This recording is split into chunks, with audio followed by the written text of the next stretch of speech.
दिलचस्प बात यह है कि भारत की दो महान शख्सियतों भीमराव अंबेडकर और महात्मा गांधी के बीच कभी नहीं बनी। दोनों महान व्यक्तियों के बीच कई मुलाकातें हुईं, लेकिन वो अपने मतभेदों को कभी नहीं पाट पाए। आज़ादी से 2 दशक पहले अंबेडकर ने अपने आप को अपने अनुयायियों के साथ स्वतंत्रता आंदोलन से अलग थलग कर लिया था। अछूतों के प्रति गांधी के अनुराग और उनकी तरफ से बोलने के उनके दावे को अंबेडकर एक जोड़ तोड़ की रणनीति मानते थे।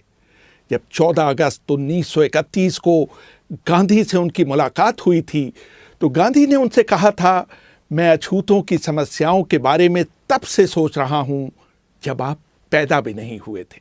मुझे ताज्जुब है कि इसके बावजूद आप मुझे उनका हितैषी नहीं मानते। धनंजय कीर अंबेडकर की जीवनी doctor Ambedkar life and mission में लिखते हैं। अंबेडकर ने गांधी से कहा, अगर आप अछूतों के खैरख्वाह होते तो आपने कांग्रेस का सदस्य होने के लिए खादी पहनने की शर्त के बजाय अस्पृश्यता निवारण को पहली शर्त बनाया होता। किसी भी व्यक्ति को जिसने अपने घर में कम से कम एक अछूत व्यक्ति या महिला को नौकरी नहीं दी हो, या उसने एक अछूत व्यक्ति के पालन पोषण का बीड़ा न उठाया हो, या उसने कम से कम सप्ताह में एक बार किसी अछूत व्यक्ति के साथ खाना न खाया हो, तो उसे कांग्रेस का सदस्य बनने की अनुमति नहीं दी जानी चाहिए थी। आपने कभी भी किसी जिला कांग्रेस पार्टी के अध्यक्ष को पार्टी से निष्कासित नहीं किया जो मंदिरों में अछूतों के प्रवेश का विरोध करते देखा गया हो। 26 फरवरी 1955 में जब बीबीसी ने अंबेडकर से गांधी के बारे में उनकी राय जाननी चाहिए, तो उन्होंने साफ शब्दों में कहा, I feel quite surprised at the interest the outside world, Western world particularly, seems to be taking in Mr. Gandhi. I cannot understand that. So far as India is concerned, he was, in my judgment, an episode. Ambedkar कह रहे थे, मुझे इस बात पर काफी हैरानी होती है कि पश्चिम गांधी में इतनी दिलचस्पी क्यों लेता है। जहां तक भारत की बात है, वो देश के इतिहास का एक हिस्सा भर हैं, कोई युग निर्माण करने वाले नहीं। गांधी की यादें इस देश के लोगों के जहन से जा चुकी हैं। अंबेडकर अपने ज़माने में भारत के संभवतः सबसे पढ़े लिखे व्यक्ति थे। उन्होंने मुंबई के मशहूर एल्फिंस्टन कॉलेज से बीए की डिग्री ली थी। बाद में उन्होंने कोलंबिया विश्वविद्यालय और लंदन स्कूल ऑफ इकोनॉमिक्स से पीएचडी की डिग्री प्राप्त की। शुरू से ही वो पढ़ने, बागवानी करने और कुत्ते पालने के शौकीन थे। उस जमाने में उनके पास देश में किताबों का संभवतः सबसे बेहतरीन संग्रह था। मशहूर किताब इनसाइड एशिया के लेखक जॉन गुंथर ने लिखा है कि जब 1938 में मेरी राजगृह में अंबेडकर से मुलाकात हुई थी, तो उनके पास 8000 किताबें थी। उनकी मृत्यु तक ये संख्या बढ़कर 35,000 हो चुकी थी। बाबा साहेब अंबेडकर के निकट सहयोगी रहे शंकरानंद शास्त्री अपनी किताब my experiences and memories of doctor Baba Saheb Ambedkar में लिखते हैं, मैं रविवार 20 दिसंबर 1944 को दोपहर 1 बजे अंबेडकर से मिलने उनके घर गया। उन्होंने मुझे अपने साथ जामा मस्जिद इलाके में चलने के लिए कहा। वो इन दिनों पुरानी किताबें खरीदने का अड्डा हुआ करता था। मैंने उनसे कहने की कोशिश की कि दिन के खाने का समय हो रहा है, लेकिन उन पर इसका कोई असर नहीं हुआ। जामा मस्जिद में होने की खबर चारों तरफ फैल गई और लोग उनके चारों ओर इकट्ठा होने लगे। इस भीड़ में भी उन्होंने विभिन्न विषयों पर करीब 2 दर्जन किताबें खरीदी। वो अपनी किताबें किसी को भी पढ़ने के लिए उधार नहीं देते थे। वो कहा करते थे कि अगर किसी को उनकी किताबें पढ़नी हैं, तो उसको उनके पुस्तकालय में आकर उन्हें पढ़ना चाहिए। किताबों के प्रति उनकी भक्ति इस हद तक थी कि वह सुबह होने तक किताबों में ही लीन रहते थे। अंबेडकर के एक और अनुयायी नामदेव निमगड़े अपनी किताब in the tiger shadow the autobiography of an Ambedkarite में लिखते हैं, रात में अम्बेडकर अपनी पढ़ाई में इतने खो जाते थे कि उन्हें बाहरी दुनिया का कोई ध्यान नहीं रहता था। एक बार देर रात मैं उनकी स्टडी में गया और उनके पैर छू लिए। किताबों में डूबे अम्बेडकर बोले, टॉमी ये मत करो। मैं थोड़ा अचंभित हुआ। जब बाबा साहब ने अपनी आंख ऊपर उठाई तो मुझे देखकर वो झेंप गए। वो पढ़ने में इतने ध्यानमग्न थे कि उन्होंने मेरे स्पर्श को कुत्ते का स्पर्श समझ लिया। अम्बेडकर की जीवनी लिखने वाले धनंजय कीर लिखते हैं, अम्बेडकर पूरी रात पढ़ने के बाद भोर में सोने जाते थे। सिर्फ 2 घंटे सोने के बाद वो थोड़ी कसरत करते थे। उसके बाद वो नहाने के बाद नाश्ता किया करते थे। अखबार पढ़ने के बाद वो अपनी कार से कोर्ट जाते थे।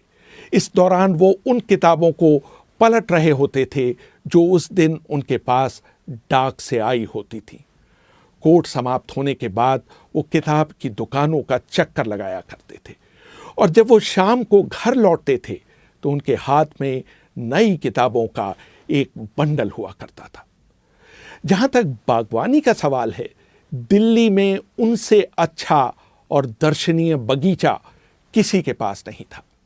एक बार ब्रिटिश अखबार डेली मेल ने भी उनके गार्डन की तारीफ की थी। वो अपने कुत्तों को भी बहुत पसंद करते थे। एक बार उन्होंने बताया था कि किस तरह उनके पालतू कुत्ते की मौत हो जाने के बाद वो फूट फूट कर रोए थे। कभी कभी छुट्टियों में बाबा साहेब खुद खाना बनाते थे और लोगों को अपने साथ खाने के लिए आमंत्रित करते थे। अम्बेडकर के साथ काम कर चुके देवी दयाल लिखते हैं, 3 सितंबर 1944 को उन्होंने अपने हाथ से खाना बनाया और 7 पकवान बनाए। इसे बनाने में उन्हें 3 घंटे लगे। उन्होंने खाने पर दक्षिण भारत अनुसूचित जाति फेडरेशन की प्रमुख मीनाम्बल शिवराज को बुलाया। वो ये सुनकर दंग रह गईं कि भारत की एग्जीक्यूटिव काउंसिल के लेबर सदस्य ने उनके लिए अपने हाथों से खाना बनाया है। बाबा साहेब को मूली और सरसों का साग पकाने का बहुत शौक था। अम्बेडकर को न तो नशे की किसी चीज का शौक था और न ही वो धूम्रपान किया करते थे। एक बार जब उन्हें खांसी हो रही थी तो मैंने उन्हें पान खाने का सुझाव दिया। उन्होंने मेरे अनुरोध पर पान खाया जरूर, लेकिन अगले ही सेकंड उसे ये कहते हुए थूक दिया कि यह बहुत कड़वा है। वो बहुत साधारण खाना खाते थे, जिसमें बाजरे की एक छोटी रोटी, थोड़ा चावल, दही और मछली के 3 टुकड़े हुआ करते थे। घर पर सुदामा को अम्बेडकर के काम में मदद के लिए रखा गया था।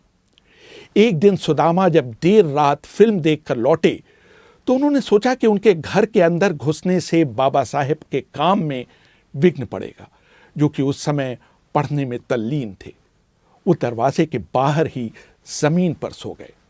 आधी रात के बाद जब अम्बेडकर ताज़ी हवा लेने बाहर निकले तो उन्होंने दरवाजे के बाहर सुदामा को सोते हुए पाया। वो बिना आवाज किए अंदर चले गए। जब अगले दिन सुबह सुदामा की नींद खुली तो उन्होंने पाया कि बाबा साहेब ने उनके ऊपर अपना ओवरकोट डाल दिया है। 31 मार्च 1950 को मशहूर उद्योगपति घनश्याम दास बिड़ला के बड़े भाई जुगल किशोर बिड़ला अम्बेडकर से मिलने उनके निवास स्थान पर आए। कुछ दिनों पहले बाबा साहेब ने मद्रास में पेरियार की उपस्थिति में हजारों लोगों के सामने भगवद गीता की आलोचना की थी। बाबा साहेब के सहयोगी रहे शंकरानंद शास्त्री अपनी किताब my experiences and memories of doctor Baba Saheb Ambedkar में लिखते हैं, बिड़ला ने उनसे सवाल किया कि आपने गीता की आलोचना क्यों की, जो कि हिंदुओं की सबसे बड़ी धार्मिक किताब है। उनको इसकी आलोचना करने के बजाय हिंदू धर्म को मजबूत करना चाहिए था। जहां तक छुआछूत को दूर करने की बात है तो वो इसके लिए 10 लाख रुपए देने के लिए तैयार है। इसका जवाब देते हुए अम्बेडकर ने कहा था, मैं अपने आप को किसी को बेचने के लिए नहीं पैदा हुआ हूं। मैंने गीता की इसलिए आलोचना की थी क्योंकि इसमें समाज को बांटने की शिक्षा दी गई है। बाबा साहेब मौज मस्ती के लिए कभी बाहर नहीं जाते थे।